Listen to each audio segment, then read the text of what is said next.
Est-ce qu'il y a une corrélation entre consommation de Tribulus et augmentation de la testostérone? L'hypophyse va simplement ignorer le signal des saponines stéroïdiennes.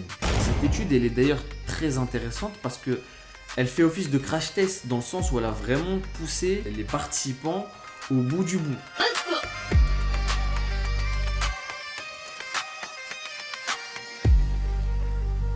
Bonjour à tous les amis, en espérant que vous portez bien, que vous passez une excellente journée, que votre famille va bien, que vos projets avancent pour le mieux et que tout va pour le mieux. C'est toujours votre gars qui est là pour partager le savoir, aider les hommes à s'élever et à se libérer. Et je crois qu'on est parti pour une nouvelle vidéo.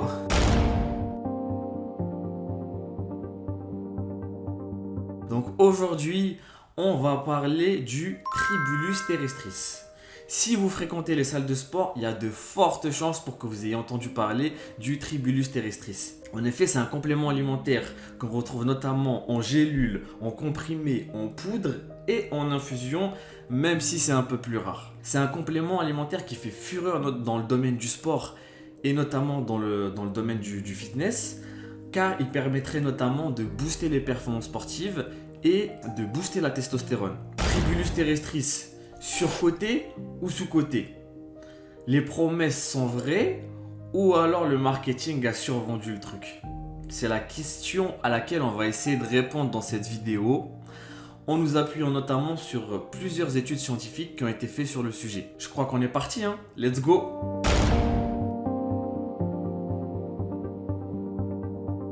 Alors le Tribulus, c'est quoi? C'est une plante rampante. C'est-à-dire une plante qui ne s'élève pas au ciel mais qui s'étale au niveau du sol, formant un tapis de feuilles. Elle produit notamment des feuilles à 5 pétales de couleur jaune citron, ainsi que des fruits surnommés la croix de Malte ou les vignes du diable. Ils sont surnommés comme ça parce qu'en fait, ils sont munis d'épines capables de crever une roue de vélo ou alors de blesser gravement un animal qui aurait le malheur de marcher dessus. C'est une plante extrêmement résistante qui pousse dans les zones arides, sèches et sablonneuses. On la retrouve notamment en Afrique, dans le bassin méditerranéen, en Asie et en Australie. Généralement, c'est une plante qu'on retrouve dans les terrains vagues et sur le bord des routes, là où le sol est pauvre et rocailleux. Mais au-delà de son côté résistant, c'est une plante millénaire qui a toujours été utilisée pour ses vertus médicinales. En Inde, on la retrouve sous le nom de Gokshura. Elle est classée parmi les plantes Rasayana, c'est-à-dire les plantes rajeunissantes. Elle est notamment utilisée pour redonner de la vigueur globale au corps, pour traiter les problèmes urinaires et les calculs rénaux. En Chine, elle est surnommée Baiji. Elle n'est pas surnommée d'ailleurs, elle est appelée Baiji. Elle est utilisée pour traiter les problèmes de vue, les problèmes de peau, pour améliorer la circulation sanguine et pour améliorer la circulation de l'énergie vitale, plus communément appelée le Qi.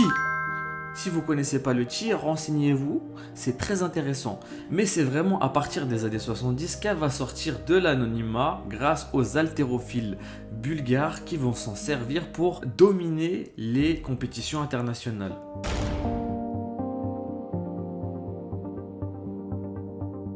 On vient de voir que le Tribulus est une plante millénaire utilisée depuis toujours pour ses vertus médicinales, notamment sur la vitalité corporelle. Mais qu'en est-il pour aujourd'hui? Aujourd'hui, c'est un complément alimentaire phare qu'on retrouve dans tous les rayons de fitness. Il est vendu notamment comme un booster de testostérone.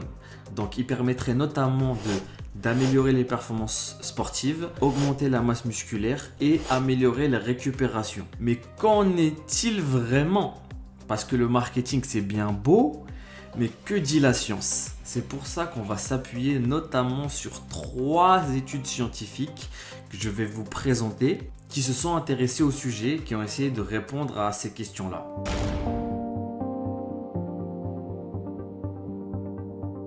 Donc dans cette vidéo, on va s'appuyer sur 3 études. 3 études qui vont nous permettre de répondre à la question suivante. Les promesses marketing faites par les vendeurs de Tribulus sont-elles vraies ou fausses? Donc allons-y. Donc notre première source, c'est une étude faite en 2025. Une analyse de grande ampleur qui sélectionne 10 études sur plus de 162 études. Donc pour faire cette sélection, ils ont utilisé une méthode qui est la méthode Prisma. C'est une méthode de tri utilisée par les chercheurs pour justement écarter les études qui manquent de sérieux. Donc là, cette étude suit 483 participants. Et le but de cette étude, c'est de savoir si le tribulus agit sur les hormones ou alors utilise d'autres leviers pour booster la vitalité masculine. Notre deuxième source, elle est plus ou moins semblable à la première, dans le sens où elle utilise la méthode Prisma, où elle va sélectionner 7 études sur 340 études. Mais la différence avec la première source, c'est là où la première source prenez des gens lambda, la deuxième source va sélectionner des sportifs, des athlètes. Donc on va suivre environ 160 athlètes pendant une certaine période et voir si le tribulus est un boost de force pure ou alors c'est simplement un régulateur métabolique qui permet de protéger le foie, les reins face à un stress intense, notamment lié à l'entraînement. Donc notre troisième étude, là, c'est une étude publiée en 2021 qui va suivre pendant 6 semaines 30 pratiquants de CrossFit. Ces 30 pratiquants de CrossFit ne vont pas tous prendre du tribulus. 15 d'entre eux vont prendre du tribulus et 15 vont prendre un placebo. Le but de cette étude, c'est de voir si le tribulus a un réel impact sur la force pure, sur la masse musculaire, sur la récupération.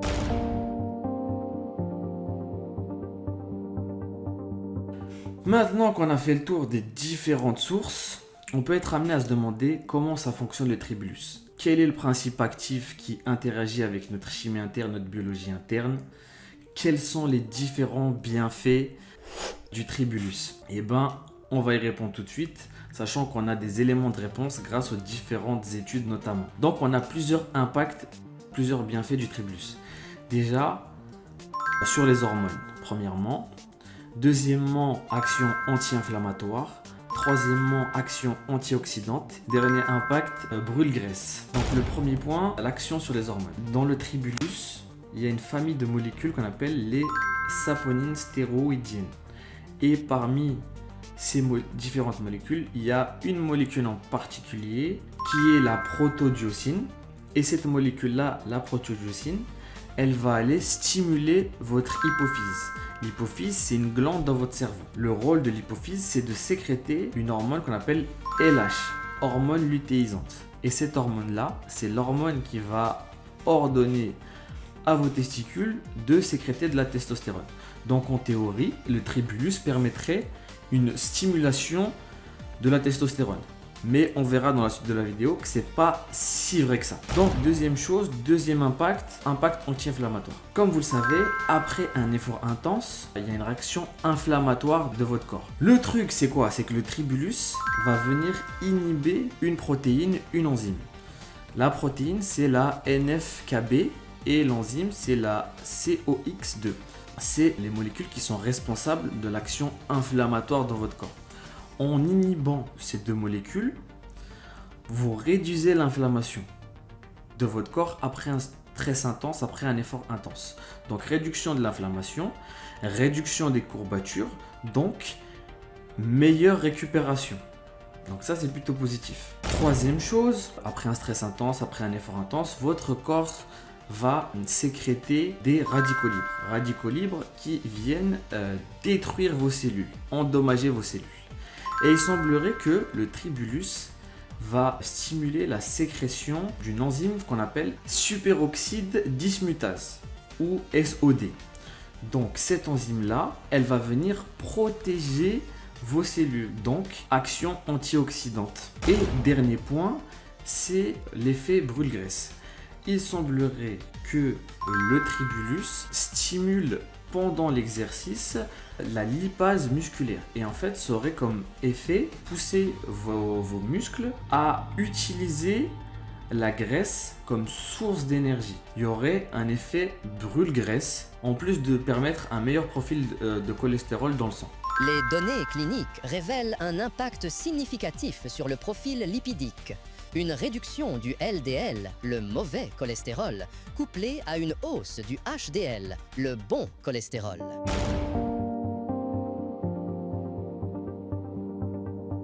Donc on arrive au moment tant attendu, la question que tout le monde se pose. La question auquel on essaye de répondre depuis le début de cette vidéo. Est-ce qu'il y a une corrélation entre consommation de tribulus et augmentation de la testostérone? Augmentation significative de la testostérone. On a vu précédemment que théoriquement c'était faisable grâce aux saponines stéroïdiennes, à la sécrétion de LH. Mais est-ce que les études scientifiques, est-ce que les données qu'on a confirment cet état de fait que le tribulus augmenterait la testostérone? Et je suis désolé de vous le dire, mais non. Au vu des données scientifiques qu'on a, on n'a aucune corrélation entre consommation de tribulus et augmentation significative de la testostérone chez l'homme jeune, sain, en bonne santé. Donc dans 80% des études qu'on a récemment, aucune corrélation chez les sujets sains, jeunes, en bonne santé. Il semblerait qu'en fait, quand ton profil hormonal il est déjà à son maximum, ou alors il est déjà à un très bon niveau, en fait il semblerait que l'hypophyse va simplement ignorer le signal des saponines stéroïdiennes. Et si on étudie notre troisième source sur l'étude de 2021 sur les pratiquants de CrossFit, on observe plusieurs choses intéressantes. Et cette étude, elle est d'ailleurs très intéressante parce que elle fait office de crash test dans le sens où elle a vraiment poussé les participants au bout du bout. Qu'est-ce qu'on observe? Au niveau hormonal, on n'observe aucune augmentation de la testostérone. Cependant, chez le groupe d'individus placebo, donc qui n'a pas pris le tribulus, on observe une diminution de 22% de la testostérone. Cela peut être expliqué par le surentraînement, la récupération qui n'est pas optimale, la fatigue et plein de choses qui peuvent arriver aussi en même temps. Des petites déprimes, on ne sait pas, mais bon, d'une manière générale, on observe une diminution de 22%.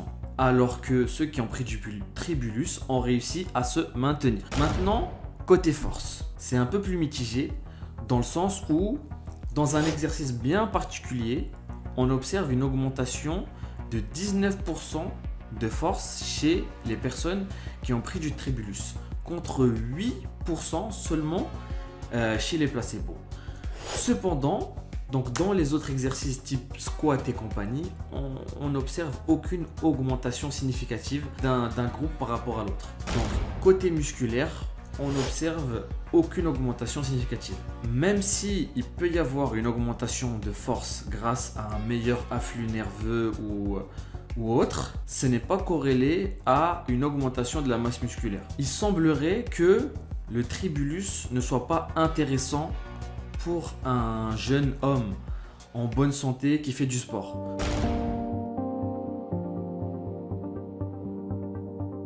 Bon, maintenant qu'on sait qu'il n'y a pas de corrélation directe entre tribulus et augmentation de la testostérone, on peut se poser la question pourquoi autant de spécialistes, de médecins, de professionnels du sport s'intéressent autant à cette molécule. Et je pense qu'on ne regarde pas dans la bonne direction. Quand on écoute les observations de certains spécialistes comme le docteur Bellet, on se rend compte qu'en fait, certes, le tribulus ne permet pas une augmentation de la testostérone chez l'individu sain. Cependant, on observe un rééquilibrage hormonal. Au sein de notre organisme, il y a un ratio d'hormones masculines et d'hormones féminines. Il faut qu'il y ait un équilibre entre ces deux hormones. Le tribulus permettrait notamment de rééquilibrer les hormones masculines par rapport aux hormones féminines, sans forcément qu'il y ait une augmentation de la testostérone, mais il y a une régulation qui se fait, un rééquilibrage qui se fait donc entre la testostérone et l'oestradiol. Donc ce rééquilibrage permettrait notamment une meilleure santé corporelle de manière générale, mais également permettrait d'augmenter la production de spermatozoïdes, donc d'améliorer la fertilité des hommes. Et ça peut être très intéressant. Ainsi qu'un effet sur le ratio testostérone sur estradiol. Autrement dit, un effet sur la quantité de testostérone fabriquée versus la quantité d'hormones femelles fabriquées chez ces hommes. Et l'on sait que plus ce ratio est élevé, et meilleur est votre état sur le plan sexuel et sur le plan physique en général. Et là, on arrive au point le plus intéressant et l'un des bénéfices les plus intéressants du tribulus. Ça améliore les capacités sexuelles chez l'homme. Et on a tendance à penser que cette amélioration de la sexualité chez l'homme est due à une augmentation de la testostérone, mais pas du tout. En fait, le tribulus va venir activer la sécrétion de monoxyde d'azote. Et en fait, ça va avoir pour conséquence une vasodilatation des vaisseaux sanguins. Qu'est-ce que ça veut dire? Ça veut dire que les vaisseaux sanguins vont grossir. Et donc, qui dit vasodilatation dit meilleure circulation sanguine. Et qui dit meilleure circulation sanguine dit qualité érectile renforcée. Donc c'est pour ça que depuis des millénaires, le tribulus est utilisé pour ses capacités aphrodisiaques et compagnie. Et donc là, pour le coup, c'est l'un des vrais bénéfices prouvés.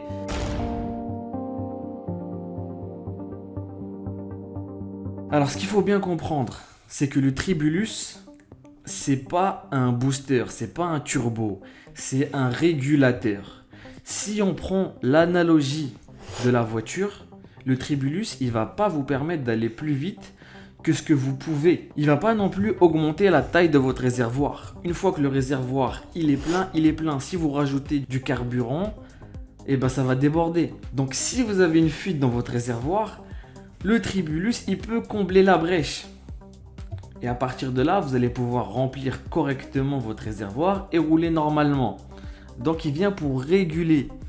Mais si votre système hormonal à vous il est déjà carré, vous avez déjà tout bien, le sport, les bonnes habitudes, la bonne alimentation, tout qui va bien, bah c'est pas forcément intéressant. Il y a quand même des points où c'est intéressant, notamment sur le cholestérol, sur le plan de la fertilité, la santé sexuelle et compagnie, sur la récupération, l'inflammation, le côté antioxydant. Mais une chose est sûre, le boost de testostérone, si vous comptez sur le tribulus sur ça, bah vous faites fausse route. Mais il y a quand même quelques types de personnes pour qui le tribulus peut être intéressant.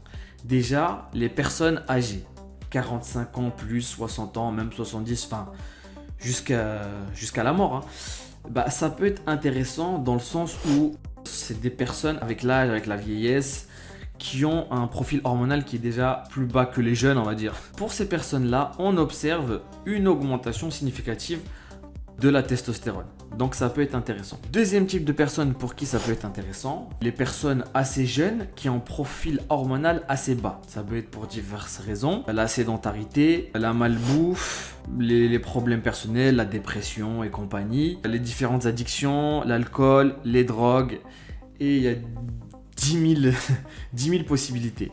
Mais pour ces personnes-là, ça peut être aussi intéressant de prendre du tribulus pour faire augmenter son taux de testostérone. Autre type de personnes pour qui c'est intéressant, les sportifs de haut niveau qui sont en surentraînement, en surmenage, qui sont vraiment fatigués au niveau physiologique.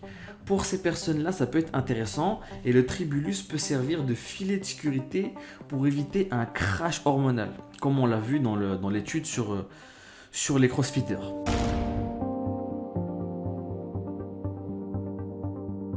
En fait, pour que le tribulus soit pleinement efficace, il doit être pris dans un contexte. Il faut qu'il y ait une synergie entre la plante et tes activités de dehors. En fait, tu dois faire une activité sportive régulière et pas n'importe laquelle. Là où on a les meilleurs résultats, c'est dans les sports d'explosivité, style crossfit, haltérophilie. Par contre, les sports d'endurance, comme la course, ou alors les sports collectifs, style basket, foot et compagnie, rugby, là, par contre, les résultats sont assez mauvais. C'est notamment assez mauvais pour ce qui est des sports d'endurance. Il y a une telle dégradation musculaire pendant l'effort qu'en fait, c'est pas très intéressant et ça se révèle même être contre-productif. Pour le coup, on a observé une diminution du taux de testostérone lorsqu'on a donné du tribulus à des coureurs. Maintenant, est-ce que c'est corrélé au tribulus ou pas? Ça, je ne saurais pas dire. Pareil pour tout ce qui est sport collectif. On a observé, dans certains cas, des diminutions des taux de testostérone. Les facteurs peuvent être multiples. Donc, c'est assez difficile de mettre un diagnostic dessus. Toujours est-il que le tribulus, ça reste un complément intéressant pour la santé du corps, pour la santé sexuelle, pour plein de choses. On l'a vu, pour la protection de nos cellules, pour le cholestérol, c'est très intéressant. Même pour les sportifs, ça peut être très intéressant. Ça peut éviter les crashs de testostérone, ça peut vraiment améliorer la récupération. Ça peut être intéressant pour les sportifs qui sont en surentraînement, pour essayer de réguler. Mais comme je le disais, c'est vraiment un régulateur. Si vous êtes déjà au max, si vous avez déjà un système qui fonctionne bien, il y a peu d'intérêt à prendre du tribulus. Et si vous espérez prendre du tribulus pour augmenter vos performances, augmenter votre masse musculaire, augmenter votre testostérone, c'est peu intéressant parce que les études là-dessus sont peu concluantes. C'est pas la panacée et comme j'ai dit, c'est un complément. Donc c'est pas une solution à tous vos problèmes. Ne vous dites pas je prends le tribulus et puis c'est bon, il fait le travail à ma place. En fait, rien ne remplace des bonnes habitudes de vie. Activité sportive régulière, bonne alimentation, bien dormir, votre santé mentale, j'en passe et des meilleurs. Tout ça là, si vous cleanez tout ça, vous avez besoin d'aucun complément. Vous avez besoin d'aucun complément, sincèrement. Et évitez le surentraînement aussi, c'est très important. Parce qu'on parle beaucoup des gens qui ne s'entraînent pas assez, mais les gens qui s'entraînent trop, c'est mauvais aussi. C'est mauvais aussi, il faut être dans l'équilibre. Voilà, c'était tout pour moi. Je vous souhaite à tous une excellente journée, une excellente vie, une excellente nuit. Tout est excellent, franchement, le meilleur pour vous. Peace l'équipe, à la prochaine. Merci d'avoir regardé cette vidéo. Pensez à vous abonner à ma chaîne YouTube Massi HD pour découvrir d'autres vidéos et plonger encore plus en profondeur dans mon univers. Prenez soin de vous, excellente journée et à très vite. Peace l'équipe.